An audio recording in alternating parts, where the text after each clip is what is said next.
ओम शांति 20/5/72। सार स्वरूप बनने से संकल्प और समय की बचत। मास्टर बीज रूप की स्थिति में स्थित रहने का अभ्यास करते करते सहज इस स्मृति में अपने आप को स्थित कर सकते हो। जैसे विस्तार और वाणी में सहज ही आ जाते हो, वैसे ही वाणी से परे विस्तार के बजाय सार में स्थित हो सकते हो। हद के जादूगर विस्तार को समाने की शक्ति दिखाते हैं, तो आप बेहद के जादूगर विस्तार को नहीं समा सकते हो। कोई भी आत्मा सामने आवे, साप्ताहिक कोर्स 1 सेकंड में किसको दे सकते हो?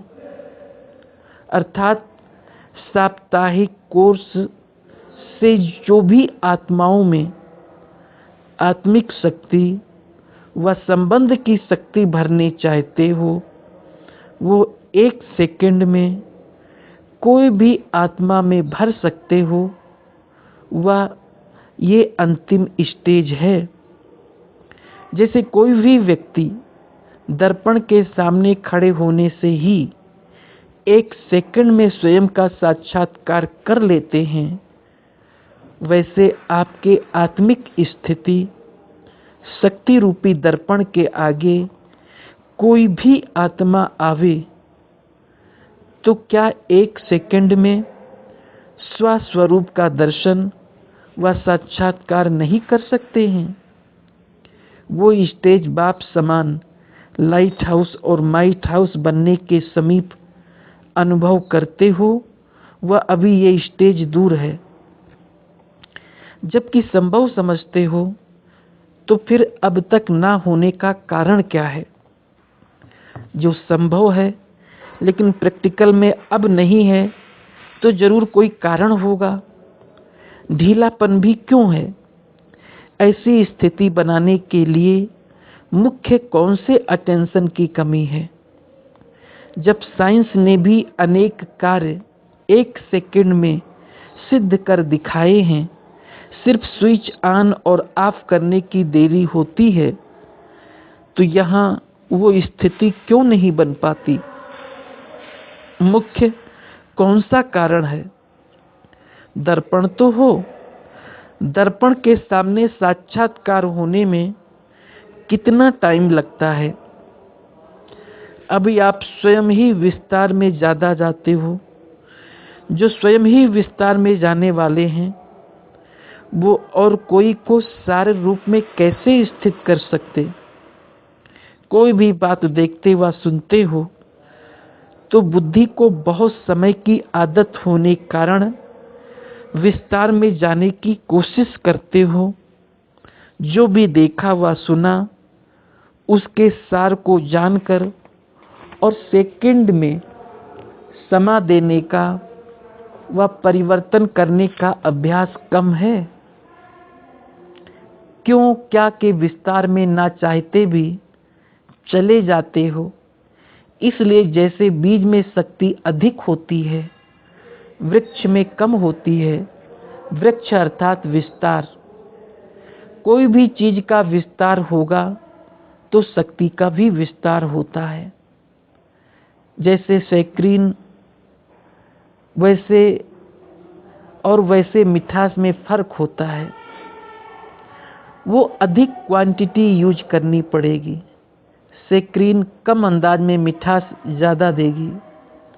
इसी रीति से कोई भी बात के विस्तार में जाने से समय और संकल्प की शक्ति दोनों ही व्यर्थ चली जाती है। व्यर्थ जाने के कारण वो शक्ति नहीं रहती। इसलिए ऐसी श्रेष्ठ स्थिति बनाने के लिए सदा ये अभ्यास करो, कोई भी बात के विस्तार को समाकर सार में स्थित रह सकते हो।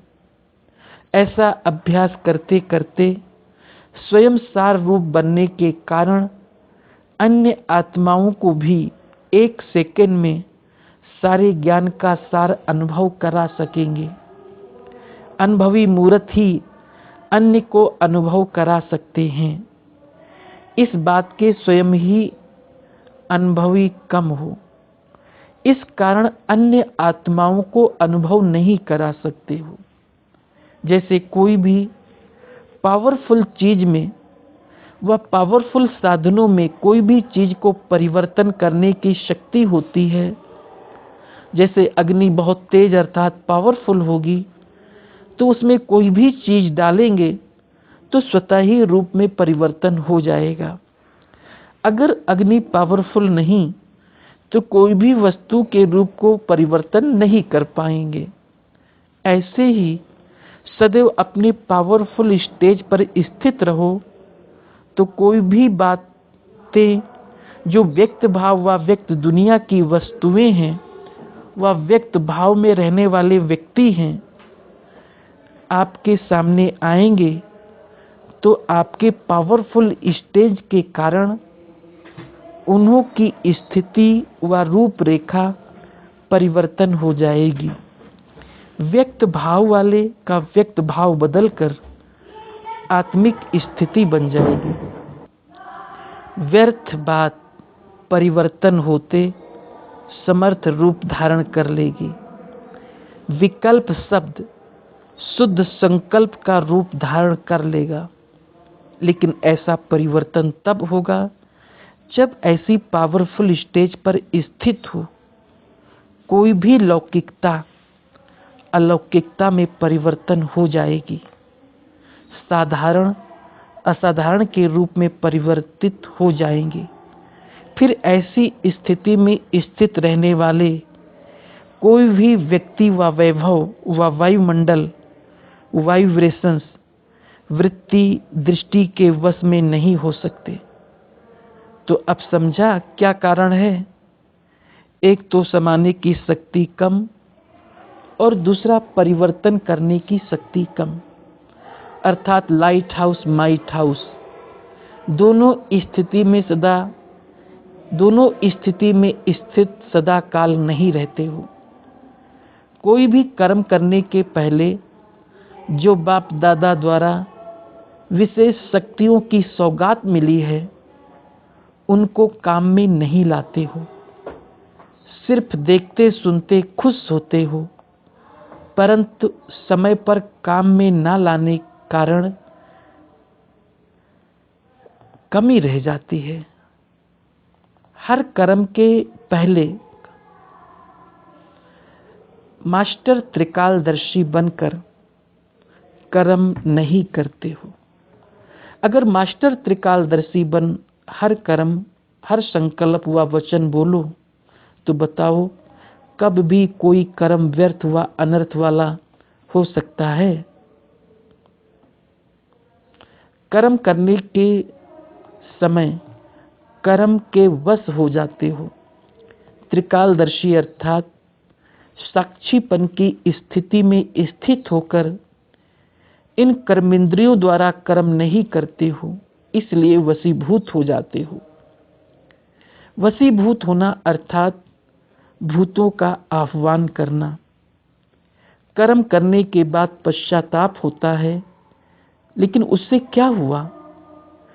कर्म की गति व कर्म का फल तो बन गया ना।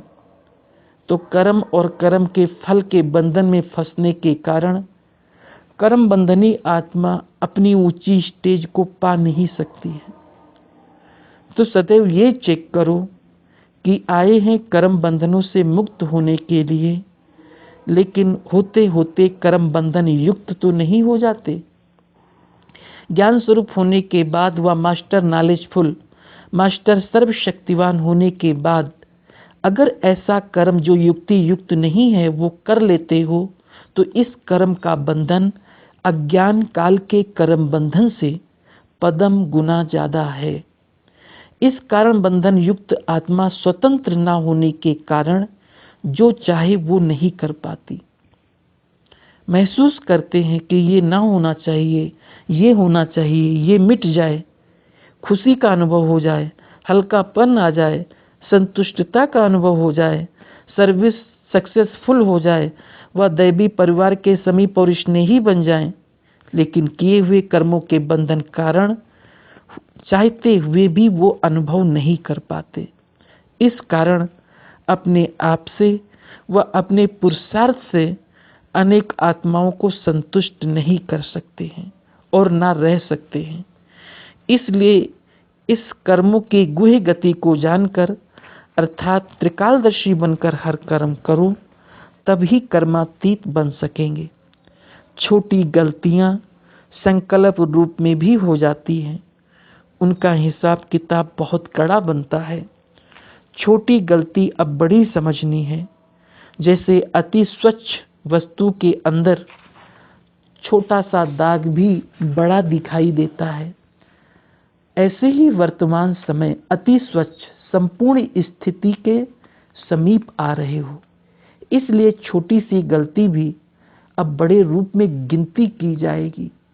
इसलिए इसमें भी अनजान नहीं रहना चाहिए कि ये छोटी छोटी गलतियां हैं, ये तो होंगी ही नहीं। अब समय बदल गया है, समय के साथ साथ पुरुषार्थ की रफ्तार बदल गई है। वर्तमान समय के प्रमाण छोटी सी गलती भी बड़ी कमजोरी के रूप में गिनती की जाती है। इसलिए कदम कदम पर सावधान।